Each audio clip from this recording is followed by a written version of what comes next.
All of you sit straight, join your hands, close your eyes, breathe in, chant Om for 3 times, okay? Breathe in now. Om.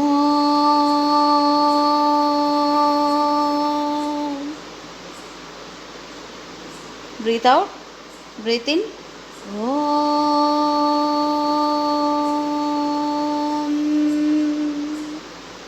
Breathe out, breathe in.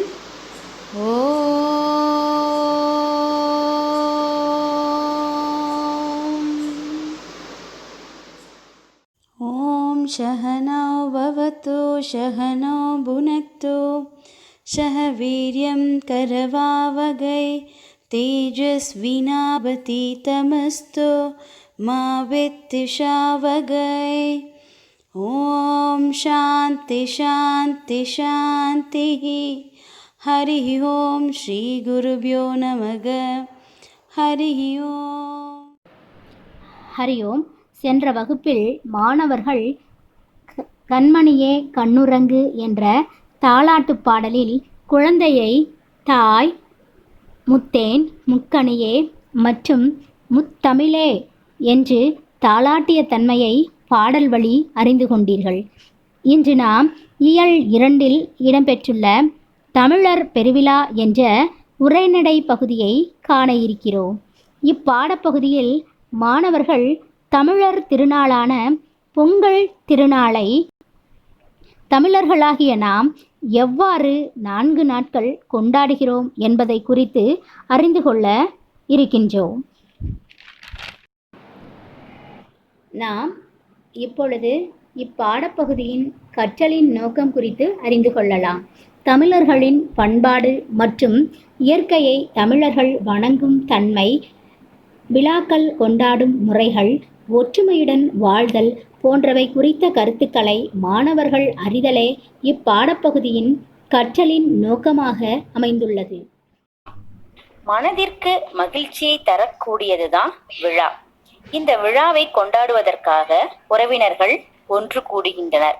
அப்படி மகிழ்வை தரக்கூடிய அந்த விழா மனிதர்களிடையே ஒற்றுமையை வளர்க்கக்கூடியது. தமிழர்களின் நாகரிகம், வீரம் ஆகியவற்றை எடுத்துக்காட்டும் வகையில பல விழாக்கள் கொண்டாடப்படுகின்றன. இந்த விழாக்கள் நம்முடைய பண்பாட்டை அடுத்த தலைமுறையினருக்கு கொண்டு சேர்க்கின்றன. தமிழர்களுக்கே உரிய சிறப்பான விழாவை பற்றி இங்கு பார்க்கலாம். தமிழர்கள் இயற்கையோடு இணைந்து வாழ்ந்தார்கள். இயற்கையை வணங்குவது தன்னுடைய மரபாக கொண்டு இருந்தனர். தமிழர்கள் கொண்டாடும் பல விழாக்களில் இயற்கை போற்றும் வகையிலேயே இருந்தது. அவற்றுள் சிறப்பானது பொங்கல் விழா. இது தமிழர் திருநாள் என்றும் போற்றப்படுகின்றது. பயிர்களின் விளைச்சலுக்கு தேவையான ஒளிக்கதிர்களை தருபவன் கதிரவன். அந்த கதிரவனுக்கு நன்றி கூறி சிறப்பு செய்யும் விழாவே பொங்கல் விழா. ஆடிப்பட்டம் தேடி விதை என்ற ஒரு பழமொழி உண்டு. ஆடி மாதத்தில் விதை விதைப்பார்கள். தை திங்களில் அறுவடை செய்து பயன் அடைவார்கள். தை திங்களின் முதல் நாளில் பொங்கலிட்டு வழிபடுவார்கள். எனவே இத்திருவிழாவை அறுவடை திருவிழா என்றும் அழைப்பார்கள். அந்த சமயத்தில் வயல் பகுதிகள் பசுமையாக காணப்படும். பல்வேறு விதமான வண்ணங்களை உடைய பூக்கள் பூத்து குலுங்கும். காயும் கனியும் கரும்பும் எங்கு பார்த்தாலும் விளைந்து பார்ப்பதற்கு அழகாக காட்சியளிக்கும். உழவர்கள் இயற்கைக்கு மட்டுமின்றி தன்னுடன் உழைத்த கால்நடைகளுக்கும் இந்த நாளில் நன்றியை தெரிவிப்பர். எனவே இந்த விழாவை உழவர் திருநாள் என்றும் அழைப்பார்கள். இந்த பொங்கல் விழா 2 நாள் முதல் 4 நாட்கள் வரை கொண்டாடப்படும். இது வட்டாரத்திற்கு வட்டாரம் மாறுபடும். போகி பண்டிகை. பழையன கழிதலும் புதியன புகுதலும் என்பது சான்றோருடைய மொழி. வீட்டில் உள்ள பயனற்ற பொருள்களை எல்லாம் நீக்கி வீட்டை சுத்தம் பண்ணி அந்த தேவையில்லாத பொருள்களை எல்லாம் எரித்து கொண்டாடப்படுவதுதான் போகி பண்டிகைன்னு சொல்றாங்க. இது மார்கழி மாதத்தினுடைய இறுதி நாள்ல கொண்டாடப்படும். பொங்கல் திருநாள். தை மாதத்தின் முதல் நாள் தான் பொங்கல் திருநாள் கொண்டாடப்படுகின்றது. இந்த திருநாளப்ப வாசல்ல வண்ண வண்ணமான கோலங்கள் போடுவார்கள். மாவிலை தோரணம்லாம் கட்டுவாங்க. புது பானையில புத்தரிசியோட வெல்லம், முந்திரி, நெய் சேர்த்து பொங்கல் இடுவார்கள். பொங்கல் என்பதற்கு பொங்கி பெருகி வருவது என்று பொருள். பொங்கல் பொங்கி வரும் வேளையில பொங்கலோ பொங்கல் என மங்கள ஒலி எழுப்பி போற்றுவர். இந்த பொங்கல் எப்படி பொங்கி வருகின்றதோ அதே மாதிரி நம்முடைய வாழ்க்கையிலும் மகிழ்ச்சி பொங்கி பெருக வேண்டும் என்பதே மக்களின் நம்பிக்கை. அதுக்கப்புறம் தலவாழை இட்டு பொங்கலை படைப்பாங்க. கரும்பு, மஞ்சள், கொத்து, தேங்காய், பழங்கள், வெற்றிலைப்பாக்கு இதெல்லாம் வச்சு வழிபடுவார்கள். விளைச்சலுக்கு காரணமான சூரியனை நன்றியோடு வணங்கி மகிழ்வார்கள். மாட்டுப் பொங்கல். பொங்கலுக்கு அடுத்த நாள் கொண்டாடப்படுவது மாட்டுப் பொங்கல். இந்த மாடுகளை உழவர்களின் செல்வம்னே சொல்றாங்க. மாடு என்ற சொல்லுக்கு செல்வம் என்று பொருள். ஏன்னா மாடுகள் வயல்ல உழுகின்றது, அதனுடைய சாணங்கள் எருவாக பயன்படுகின்றது. அந்த மாட்டிலிருந்து கிடைக்கக்கூடிய பால் மூலம் தயிர், மோர், நெய், வெண்ணெய் எல்லாம் கிடைக்கின்றது. அதனாலதான் செல்வம் என்று கூறுகின்றனர். உழவுக்கும் உழவர்களுக்கும் துணையாக இருக்கக்கூடிய மாடுகளுக்கு நன்றி செலுத்தும் வகையிலேயே இந்த மாட்டுப் பொங்கல் கொண்டாடப்படுகின்றது. திருவள்ளுவரும் என் நன்றி கொண்டார்க்கும் உய்வுண்டாம் உய்வில்லை, செய் நன்றி கொண்ட மகற்கு. விலங்குகளுக்கும் தமது நன்றியை தெரிவிக்கவே இந்த மாட்டுப் பொங்கல் கொண்டாடப்படுகின்றது. மாட்டுப் பொங்கல் அன்னைக்கு மாடுகளை நீராட்டுவாங்க. அதனுடைய கொம்புகள்லாம் சீவி வண்ணங்கள்லாம் தீட்டுவார்கள். மாடுகளினுடைய கழுத்தில் மணிகளை கட்டுவார்கள். பூவும் தழையும் சூட்டுவார்கள். மாட்டுக்கு மஞ்சள், குங்குமம் இடுவார்கள். பொங்கல், தேங்காய், பழங்கள், வெற்றிலைப்பாக்கு போன்றவற்றை படைத்து வழிபடுவார்கள். மாட்டு பொங்கல் அன்னைக்கோ அல்லது அடுத்த நாளோ சில ஊர்கள்லாம் மஞ்சு விரட்டு நடைபெறும். இந்த மஞ்சு விரட்டுனா என்னன்னா, மாடுகளை அடக்கி தழுவும் ஒரு வீர விளையாட்டு. இந்த வீர விளையாட்டை மாடு பிடித்தல், ஜல்லிக்கட்டு, ஏறு தழுவுதல் என்றும் அழைக்கப்படும். காணும் பொங்கல். மாட்டு பொங்கலுக்கு அடுத்த நாள் காணும் பொங்கல் கொண்டாடப்படுகின்றது. இந்த நன்னாள்ல உற்றார் உறவினர்கள்லாம் அவங்க நண்பர்கள் வீடுகளுக்கு சென்று அவர்களை கண்டு மகிழ்வார்கள். குடும்பத்தினருடன் விரும்பிய இடங்களுக்கெல்லாம் சென்று மகிழ்வார்கள். பட்டிமன்றங்கள், கலை நிகழ்ச்சிகள்லாம் நடத்துவாங்க.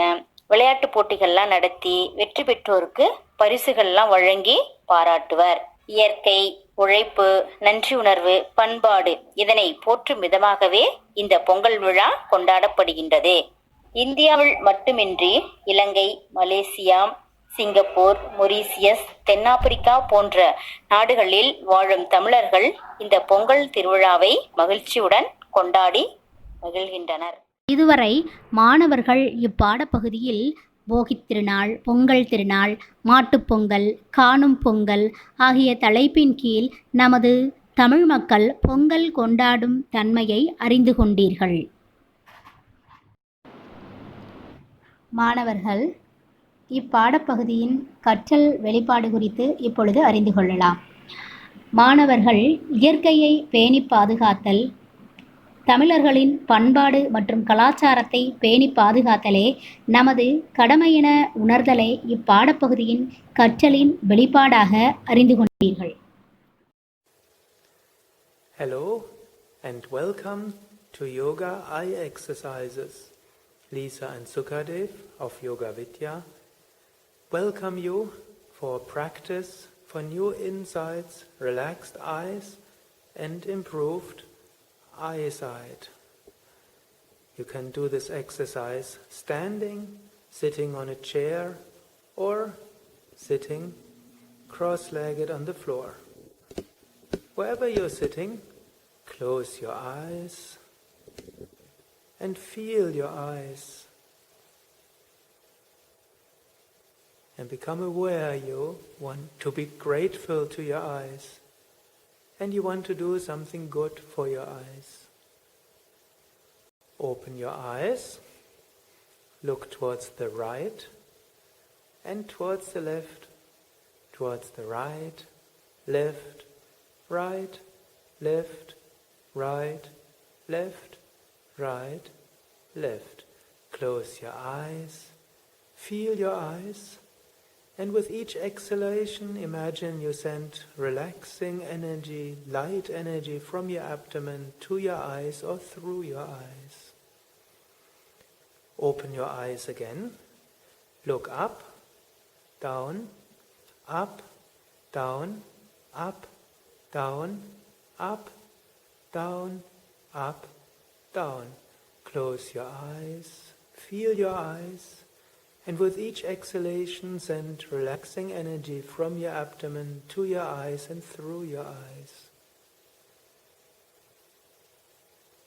Open your eyes again.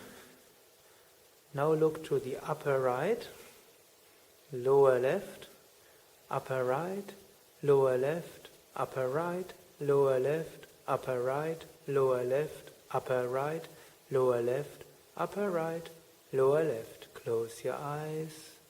Send relaxing energy to your eyes. Open your eyes again.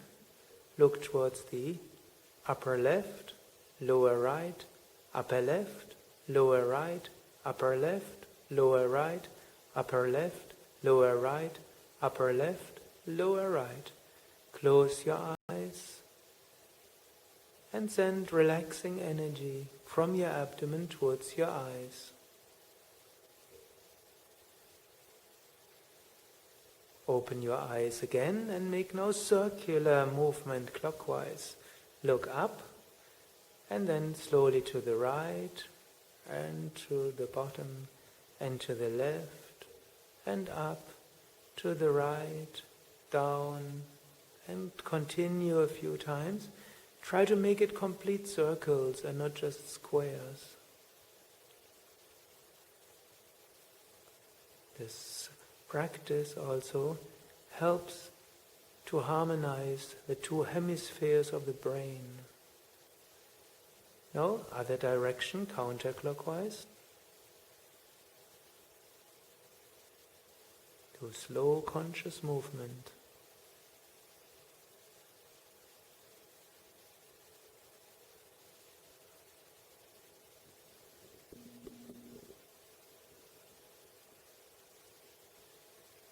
And slowly close your eyes and feel the relaxing energy of your abdomen go into your eyes. Now open up your eyes again and stretch out your right arm, thumb, the level of your eyes. Look towards your thumb. Look far away.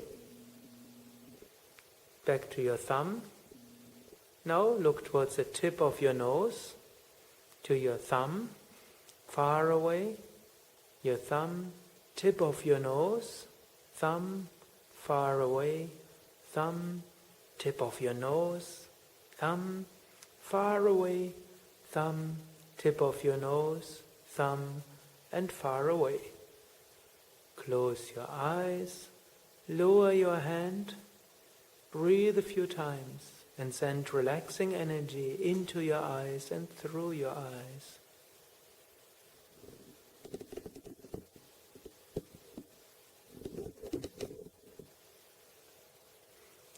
Now, lift up your hands a little bit and rub your palms, warming up your palms and increasing the life force, the prana in your hand and your hand chakras. Put your palms over your eyes and feel the energy of your palms radiate into your eyes. Feel that calming, soothing, relaxing energy. Slowly relax your hands, lower your hands. And one more time, rub your palms, developing warmth in your palms, feeling the energy in your palms. And put your palms over your eyes and feel the relaxing energy of your palms radiate into your eyes. Slowly lower your hands. Remain seated for a few moments. Breathe a few times deeply. Feel the relaxation of your eyes, relaxation of your mind. You can do this wonderful breathing exercise every day Your eyesight will improve. Don't need to get headache. And you come to clearer and clearer insights. Lisa and Sukadev wish you a day full of insights, full of calmness, peace and compassion. All of you sit straight. Join your hands. Close your eyes. Breathe in. Chant Om for 3 times, okay? Breathe in now. Om.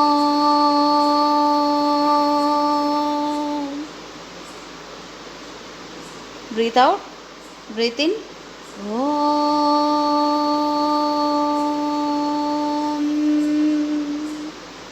Breathe out. Breathe in.